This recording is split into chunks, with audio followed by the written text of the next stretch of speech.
All right. Welcome to another edition of Sabbath Lounge. This is Matt. And Jake here. And we are coming to you alive and well, bringing you another episode of Sabbath Lounge. That's right. This is going to be Yeshua Hates Part 2. Yes, and so we may end up doing, we don't really know how many parts, but so far 2 parts is what we've got. That's what we got.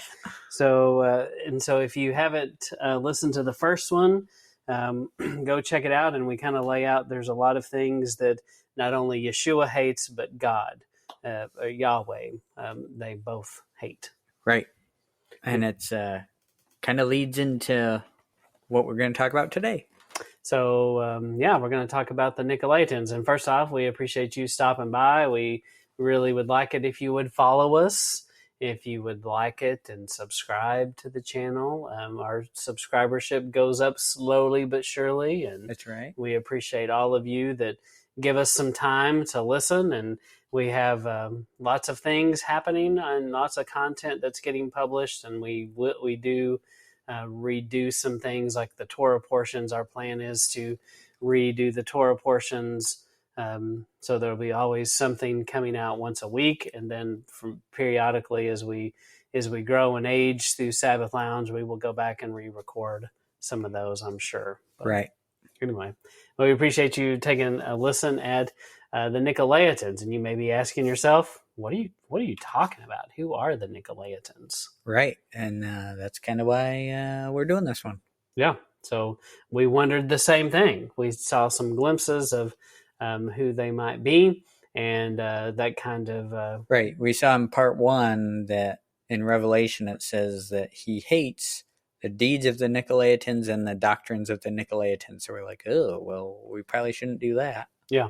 And so it's worth studying to know how we don't want to be like them. And so we may have to study them a little bit so we can make sure we're not like them. Right. So the Nicolaitans. So you can go research, and this one, then this is pretty easy. If you just go to Wikipedia, it takes just a minute. You're going to find these really old dudes and that wrote these really old books. Yes, with these weird halos around their heads. And some people might call them saints, early church fathers, all kinds of things. We're not saying that we endorse these people and think that everything they said was right on, but we're saying it's scripture. Right. But we're saying, let's take a look at what other people said about the Nicolaitans to help us understand historically what people thought about them. Right. So, and I think that can kind of help paint a picture of who they are. So, Jake, would you read this guy? Yep. What he says about them? And he was like, I guess the date is 426, so it's a long time ago. Right. So this is, I guess, Irenaeus, something like that.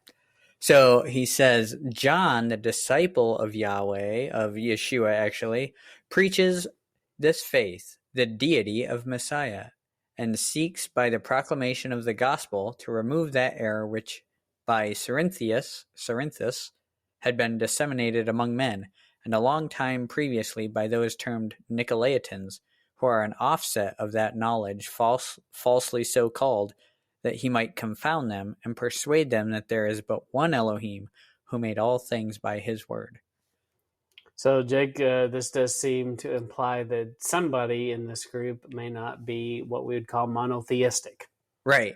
So, John appears to be trying to bring this knowledge, kind of disillusion someone of this false knowledge of multiple deities. And he's saying there's only one true Elohim, and he points him to Yahweh. All right, and then we'll go on, and we're going to look at another guy. And so, once again, this all comes from Wikipedia. If you want to check it out and see what it says, you'll see that it says the same thing. So, Jake, there's this other guy.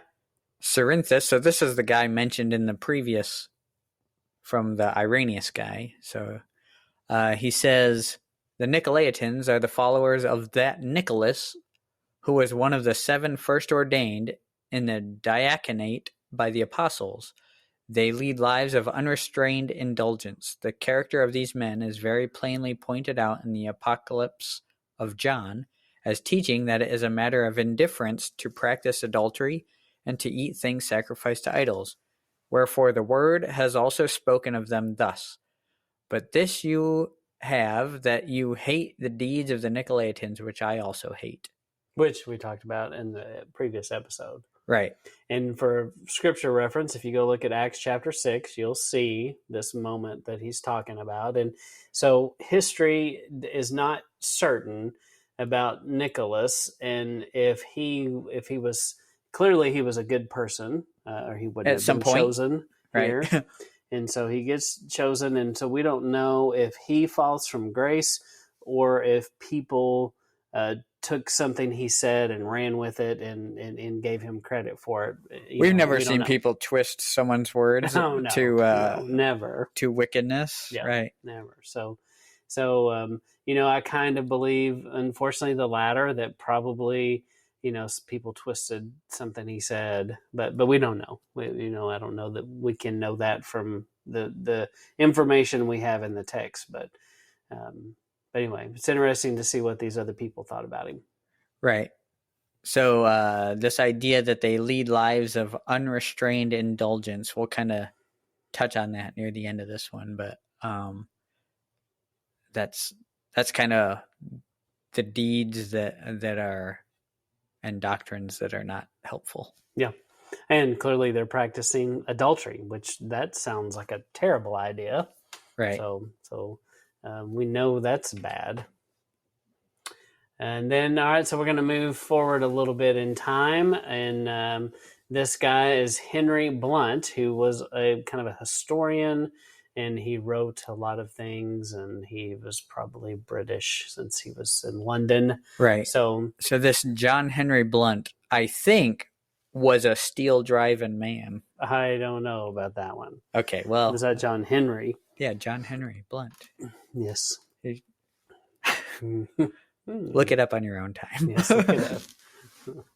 So this John Henry Blunt, what he says is he says basically Blunt holds that the Nicolaitans either believed that the command against ritual sex was part of the Mosaic law from which they had been freed from by Jesus Christ, and it was licit for them, or they went too far during Christian, quote, love feast, unquote. Interesting. Blunt sees echoes of this behavior in the abominations which Paul gives the Corinthians, though he does not name them as such. Blunt also believes that similar echoes can be found in the abominations of Jude 4 through 16, which invokes both Balaam's era and love feast, and 2 Peter 2 through 21, which repeats much of Jude's statements, including evoking Balaam. So let's go back up to the beginning, and this kind of tells you, so they said they were free from the law. Right. So since... Important to note. Right. So since they're freed, since Messiah freed them from the Mosaic law, then they can go ahead and partake in their ritual originations, if you will. Yeah, they can do whatever. They're free. Yeah. The law doesn't hold them back. So that is clearly part of what the Nicolaitan doctrine, according to Blunt, that is for sure the way he perceived, what was written and said about them. That's how he saw them. So, interesting. So we'll move on. Let's look at some other people. And then look at this guy, Jake. Who is this? This is Tertullian, I guess. I guess that's a photograph of him. Yes, real photograph. From the time. Mm-hmm. So we kind of jump back in time, but yes. Yeah. So he said, John, however, in the Apocalypse is charged to chastise those who eat things sacrificed to idols and who commit sexual immorality. There are even now another sort of Nicolaitans. Theirs is called the Gaian heresy, or the Gaian. So, yeah, either one sounds bad. Gaian. Yeah, sounds no good way to say it, Jake. Right. So this John of the Apocalypse, he's talking about Revelation, of course, where where, of course, he brings up the Nicolaitans and not to do the deeds and the doctrines, and ties that to eating things sacrificed to idols and sexual immorality. So yeah, and if you look up this Gaian heresy, it takes you right to Nicholism and Gnosticism. So definitely something, for sake of time, I think that's something, if you're interested, you can go look and see what all is involved in that. But anyway, so that definitely, there seems to be a sexual component to this, and not eating things or eating things sacrificed to idols. So clearly both of these things you weren't supposed to do. Right, which is a lot of, when you think about this stuff going on at the same time as the early, quote unquote, early church, right? Mm-hmm. It makes sense that things like Acts 15 is brought up about eating certain things. Yeah. And things like 1 Corinthians, where he's talking about, hey, get your arm off your father's wife over there. Uh-huh. So those kind of things. And Romans 14 makes sense, and 13 and 14 make sense through this stuff. I guess 14. Mm-hmm. And so this is the kind of stuff it seems like they were dealing with, or at least it caught on from then and turned into something. Yeah. And then, if you've never seen that concept of love feast, that's addressed in a couple of places. And so that is one of those things where you're like, when you're a kid, you're like, oh, love feast. I sounds weird. Never saying that. You don't remember saying that? No. I remember seeing that and thinking, I had a different idea of what that might mean when I was a child, for sure. So I'm like, oh, they're happy. Right. And they're holding hands and the music's playing. And that was the Gaian heresy that you fell into. That's right. So moving on. So we're going to look at these old dudes. Kind of interesting. I don't even know who these people are, but like this one down here is Friar Tuck. Friar Tuck, yes. We're not saying we endorse any of these people, but we're saying it's worthy of noting historically, what do people say the Nicolaitans are? So tell us about these people. So Victorinus of Patau held that the error of the Nicolaitans was that they ate things offered to idols. Bede states that Nicholas allowed other men to marry his wife. And Thomas Aquinas believed that Nicholas supported either polygamy or the holding of wives in common.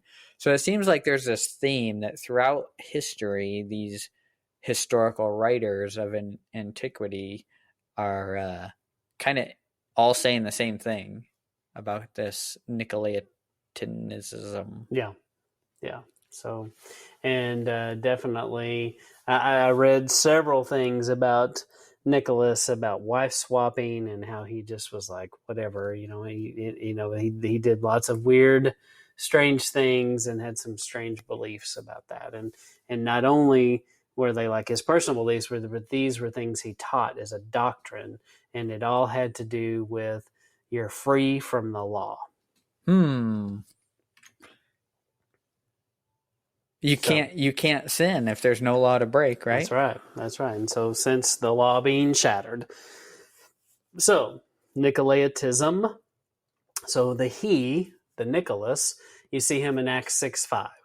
So, and we talked about that. So Irenaeus and Eusebius give Nicholas credit for the doctrine of promiscuity.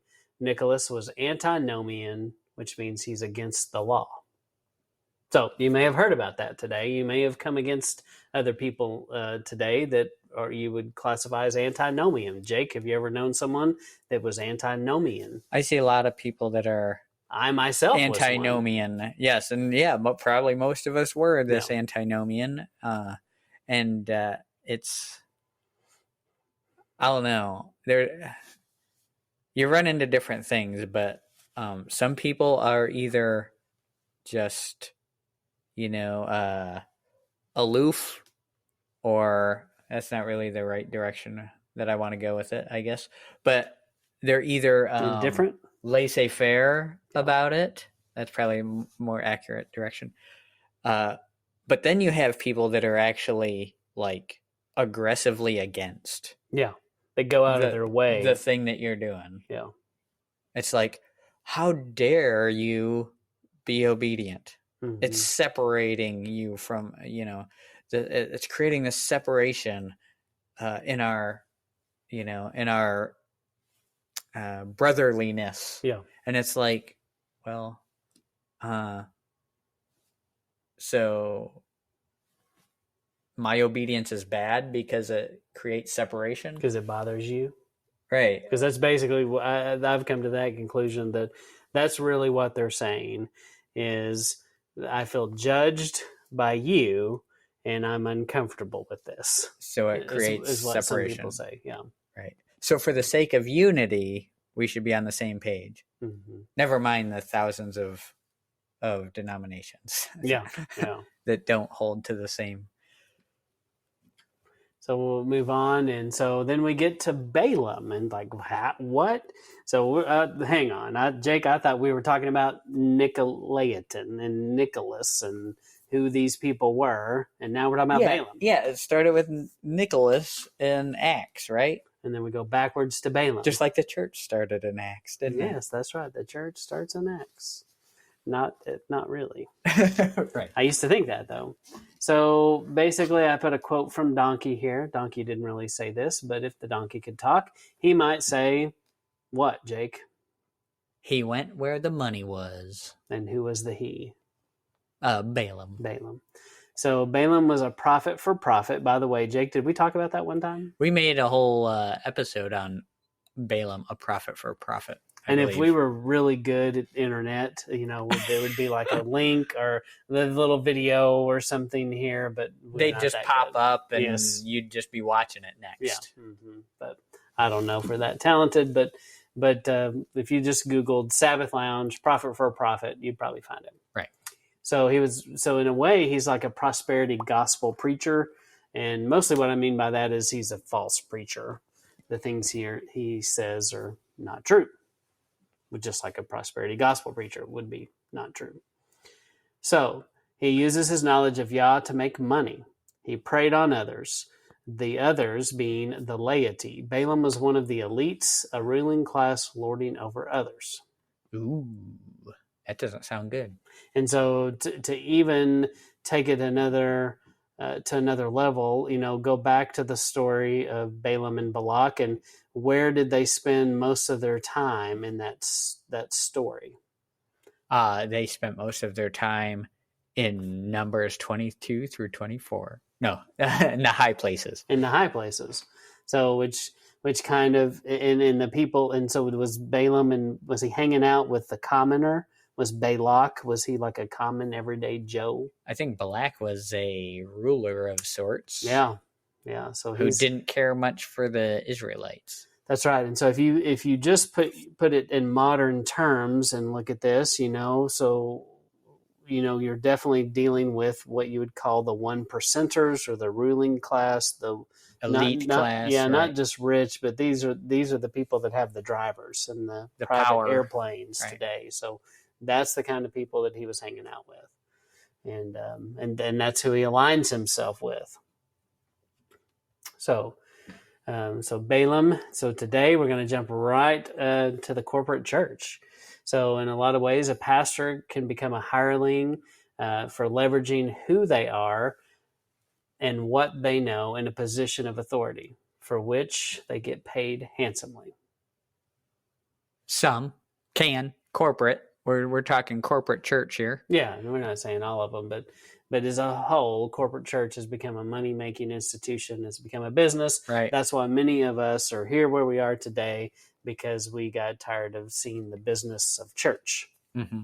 So, and that's a whole nother thing. Yeah, it's this idea of, I like the way you put leveraging who they are and what they know in a position of authority, because a lot of people, for some reason, get the idea that person up there at the head of the church, I can't know as much as him about the Bible, mm-hmm. when really you guys have access to the same text they do. Yeah. And you have access to the same Holy Spirit he has access to. Mm-hmm. And that's really all you need. Yeah. And far too many people just sit in the pew and they listen to whatever someone tells them to do. And in fact, we live in a whole world today. We just recently saw it with some things that happened in 2020 where everyone just sit back and the experts said to do something and everybody just went, okay, we just have to do this now. And no one questioned it. Very few. And it's just what people do. They look to an expert and they want the expert to tell them what to do and how to do it instead of thinking for yourself. Yeah. And I think that when you go back and the more you go into the Torah cycles, the more you study that, the more you understand one of the big problems with the people and the reason Israel got in such a mess is you couldn't just rely on the priest to know things. It was everybody. So the commoner Joe just raising his family, he didn't know what he was supposed to do, or he forgot or didn't care or didn't follow it, rejected it. And because he did that and passed it down to his children, they lost their way. And had the if you will, the laity kept up with what they were supposed to, they probably would have kept the priesthood in check. But they didn't know the scripture enough to keep the priests in check. Right. And so they all kind of lost their way. Right. So he never meant for this to be a setup where, one man is in charge over a lot of other people. Because history in the world shows us that usually ends badly. Right. Pretty long list of documentaries you can watch in Netflix about pastors and preachers that did the wrong thing. So there's some of that out there. Yeah, definitely. So, Jeremiah 23. Would you read this, Jake? Woe be unto the pastors that destroy and scatter the sheep of my pasture, says Yahweh. Therefore, thus says Yahweh, Elohim of Israel, against the pastors that feed my people. You have scattered my flock and driven them away, and have not visited them. Behold, I will visit upon you the evil of your doings, says Yahweh. That's not good, Jake. Not good. Don't want to be that guy. That's the people that see that you're Pharisaical, that you say and do not do. Yeah. And they go, I'm out of here. There's no truth in this. Exactly. And then now they're a sheep in the wilderness. Yeah. All right, so once again, this is breaking the law. Balaam gave birth to a doctrine that went against the Torah, antinomianism. Ooh, almost like that ties into what we're talking about. Yeah. And so, step one, Jake, tell us about the steps. How did this happen? Well, you see, first, you'll see that Balaam tells Balak. That's not in the Numbers situation, but it's later on when they talk about what happened. So to get the full story of Balaam and Balak, you gotta read like the whole Bible, and then you'll know more about it. Or just Google those words and see different places in the text where it mentions them, and it kind of sheds more light of what happened. That would be the easier way, a quicker way. Yeah. But yeah, so one of the steps was he would get them to eat meat sacrificed to idols, or like worshiping idols, worshiping other gods. And then step 2 was to take idolatrous women and do what feels right to you. And so the idolatrous women would lead the men toward idolatry, wherein their meat would be sacrificed to idols. Yeah. So maybe it's 1 and 2. Maybe they're in the reverse order. Well, either way. Maybe. So Balaam seems to be a part of the Egyptian mystery, or the Egyptian magicians and the mystery schools. These ideas, so they end up in Greece eventually, which becomes Rome, and what would become the area of Pergamum, and later the throne of Satan. So, you can trace in history that these magician schools literally move from Egypt and bring all of their wickedness and all of their crazy ideas up there to Greece, because they followed the money. And so these are guys that historically rulers had them in their circle of magicians, of advisors. And so when Egypt falls, and through the Greeks and Alexander the Great and all that, they take those special people. It's kind of like what the U.S. did with Project Paperclip, unfortunately, and it was nothing new, but they took those learned people and they brought them to their homeland, and like, oh, these guys are good, and they can help us do that. Yes, they just continue the wackiness. And anyway, and so if you've never looked up what the throne of Satan is, Google that, see what that is. Right. Because Yeshua speaks there and has some strong words, and you should know, he's that. Probably against it, right? Yes, he's against it. Very much so. So, what is this, Jake? This is where the laity class and ruling class comes from. Part of this belief says the educated should rule over the uneducated. So, yeah, you have a class system being implemented with, hey, just do what we say. You'll be all right. Yeah.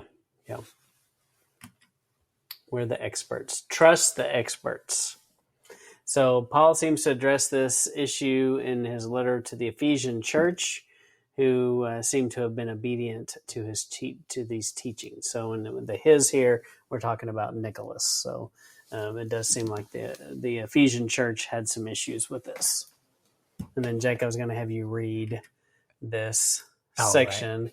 It comes from Ephesians 5. All right. Be you, therefore, followers of Elohim as dear children, and walk in love as Messiah also has loved us, and has given himself for us an offering and a sacrifice to Elohim for a sweet-smelling savor. But fornication and all uncleanness or covetousness, let it not be once named among you as becometh saints, neither filthiness or foolish talking nor jesting, which are not convenient, but rather giving of thanks. For this you know, that no whoremonger, nor unclean person, nor covetous man, who is an idolater, has any inheritance in the kingdom of Elohim and of kingdom of Messiah and of Elohim. Let no man deceive you with vain words, for because of these things comes the wrath of Elohim upon the children of disobedience. Be not you therefore partakers with them, for you were sometimes darkness, but now you are light in Messiah. Walk as children of light, for the fruit of the Spirit is in all goodness and righteousness and truth, proving what is acceptable unto the Master. And have no fellowship with the unfruitful works of darkness, but rather reprove them. For it is a shame even to speak of those things which are done of them in secret. So in Ephesians 5:5, it is clear that somebody that he's addressing in Ephesus had to be into this whoremongering. And so, Jake, I don't know about you, but if you're a whoremonger, I think that you're doing something along the lines of adultery. It seems to be along those lines, yes. Does not seem to be a good thing. And then also there's idolatry there. So unclean people, those went away with the cross. Yes.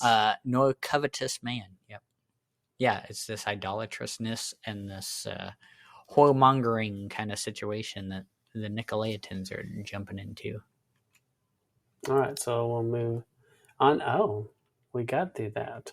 Very nice. Oh, interesting. So, all right, so that is part 2 of the things that Yeshua hates, and so that's the end of part 2. And we ask you to listen to the first one, and it's a long list of things that he hates. And then this episode, Jake, what are we doing? This episode, we're going into the Nicolaitans and who they are. Yep. So we kind of established that they're connected to Balaam and his donkey, and it's a doctrine. It's a thing that was taught and believed. And so, Jake, do we want them to trust our word for this? No. Go ahead and seek it out yourself. Yep. So research this and see what it means to you, and challenge you to try to figure out if the Nicolaitans might be connected to what became the modern church. And so we're going to continue to talk about that in part 3. And so we ask you to hang on and listen to the rest of this. And I think that's about it, Jake. That's about it. All right. Well, hang on for part 3. Part 3 is coming soon. All right. This is Matt and Jake signing out.